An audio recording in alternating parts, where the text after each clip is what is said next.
Hello students, this is our AV lecture seeing second unit digital TV and display devices. Today we will see digital TV recording techniques. Now let us see what is digital TV recording techniques, how we record anything in a particular camera. A digital video recorder DVR or personal video recorder, that is PVR, is an application software that records video in a digital format to a disk drive, USB flash drive, SD memory card, SSD, or any other local or network mass storage device. It means that a typical digital recording system that is equipped with an analog to digital converter that transforms two channels of continuous audio signals into digital formats, means it is having analog to digital converter inbuilt. It converts into the digital format, which is then recorded by a high speed tape or disk machine. The terms includes set-top boxes with direct-to-disc recording facilities, portable media players with recordings, TV gateways with network and local recordings, and recorders as camcorders. The record onto secure digital memory cards and software for personal computers, which enables video capture and playback to and from a hard disk drive. A television set with built-in digital video recording facility was introduced by LG in 2007, which was followed by other manufacturers also. Means we can say that in a digital recording system, sound is stored and it is manipulated as a stream of discrete numbers, each number representing the air pressure at a particular time. The numbers are that are generated by a microphone that is connected to a circuit that is called as analog to digital converter. As I told before, we are using analog to digital converter that is inbuilt in this digital video recorders, or ADC we can call it as. Each number that is called as a sample, and the number of samples taken per second is a sampling rate or sample rate we can call it as. Ultimately, the numbers that will be converted back into the sound by a digital to analog converter or D to A converter that is connected to the loudspeaker, so that whatever the analog information or whatever the physical information that is to be transmitted, that is directly transmitted by using the loudspeaker.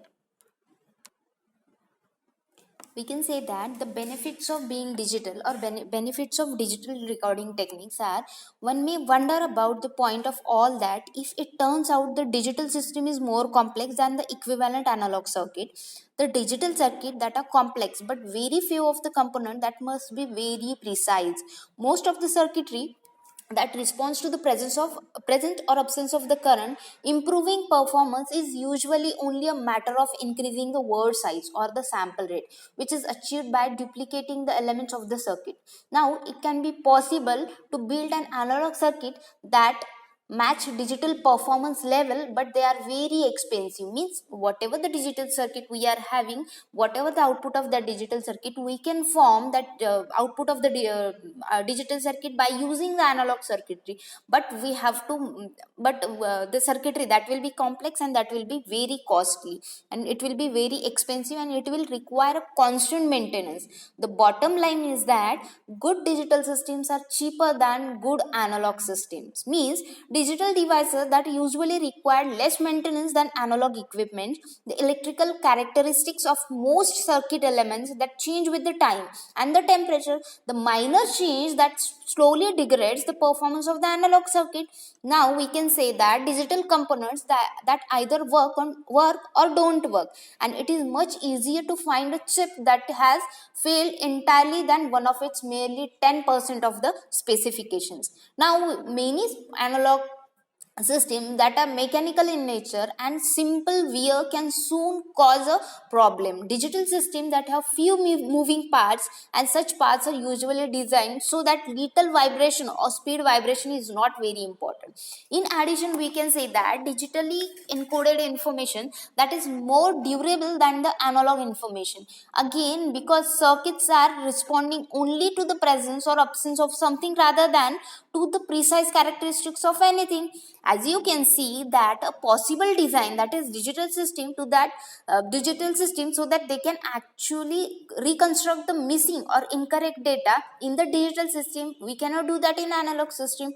The aspects of digital sound that is most exciting to the electronic musician is that any number that can be converted into sound, whether they originated at microphone or they are not originated at microphone, we can that convert number into the sound or music. This opens up the possibility of creating sounds that have error existing before and the controlling those sounds with precision that is simply not possible with all the other techniques. Now, let us see what is the process for the digital TV recording system for the recording properly. First, we have the analog signal that is transmitted from the input device to an analog to digital converter, that is ADC. Then, the ADC convert the signal by repeatedly measuring the momentary level of the analog or audio wave and then assigning a binary number with a given quantity of bits or word length, we can call it as, to the each measuring point. After that, whatever the frequency at which the ADC measures the level of analog wave, that is called as sample rate or sampling rate. Then the digital audio that samples with a given word length represents the audio level at one moment. Then the longer and the word length, or the more precisely we can say that representation of our original audio wave level. After that, the higher the sampling rate, higher the upper audio frequency of the digitized audio signal. The ADC output, that output is a sequence of digital audio samples that makes a continuous stream of zeros and ones. These binary numbers are then stored on a recording media such as a hard drive, optical drive, or a solid state memory. Now let us see what are the parameters that is related to the digital audio recording. First is word size, sample rate we can call next to that, and error rectification. First we will see what is word size. The number of bits that are used to represent a sampled audio wave that is directly affecting the resulting noise in a recording after intentionally added with a distortion of a signal, that is called as a word size. The number of we can call the number of possible voltage level that the output is simply the number of levels that may be represented by the largest possible digital number, that is word size. We can see sampling rate or sample rate. If the sampling rate is too low, the original audio signal that cannot be constructed from the sampled signal. As stated, the Nyquist-Shannon sampling theorem, to prevent the aliasing, the audio signal that must be sampled at the rate at least twice that of the highest frequency components in a signal, that is sampling rate. And what is error rectification? One of the advantage of digital recording over the analog recording is that its resistance to errors. Once the signal that is the digital format, it will not be degraded or it will not add the noise or distortions will not be done there from copying for the storage. Means by all the discussion till now we have done, we can say that whatever the digital recording, that is a present preservation of audio or visual signals, or means audio and video both the signals, it is preservation of audio and visual signals as a series of binary numbers that can be stored on a magnetic tape, an optical disc, or any other digital storage media we can see here. Similarly, the techniques that are used to record a wide range of scientific, monetary, and engineering data, that is nothing but a digital recording techniques. To make a digital recording, an analog to digital converter that we have seen now, that is needed, that transforms the electrical audio waveform from a microphone or an analog visual image into digital information. That image may also be generated digitally by the digital camera without any intermediate analog signal. The system that plays back or reads out the sound or image that translates the binary code back into the analog signals using a digital to analog converter. Digital tape players, we can say the compact disc players, video disc players, or CD-ROM. These players in home computers utilizes digital to analog converters to play back audio and video codes. Analog to digital and digital to analog converters are implemented on single chips. This is all about the digital TV recording techniques.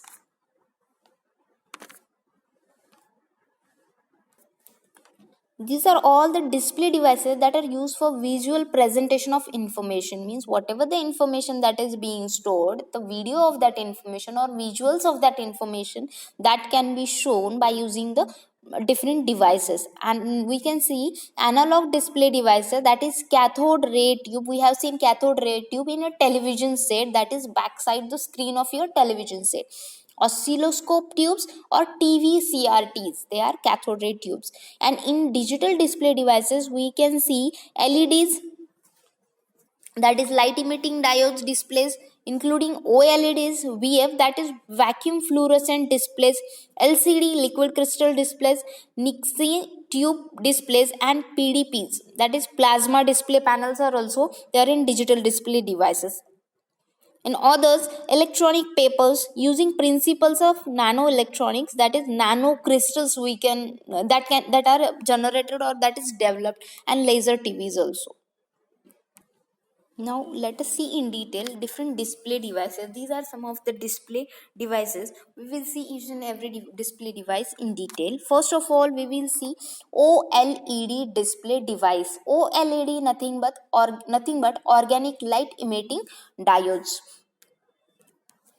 This OLED is an alternative to LCDs for consumer electronic devices that range in size from wearable or TVs. Like LCD, OLED is a type of panel that enables the display or device's screenings. The OLED displays picture is generated in an OLED display. The picture is generated by turning on and off millions of tiny individual LEDs. We are having number of LEDs. You might have seen a LED, that is a small LED, just light like that is in the lightning. That number of millions of tiny individual LEDs are present there. We switch on and off by making the giving a pattern to that different LEDs for switching on and off. That picture is generated, each forming the individual picture of display. Compare this to the LCD, where an always on backlight, that is projects light through a liquid crystal that is sandwiched between two pieces of glass. When a liquid crystal is excited by an electrical current, it lets the light of an individual pixel pass through like a shutter.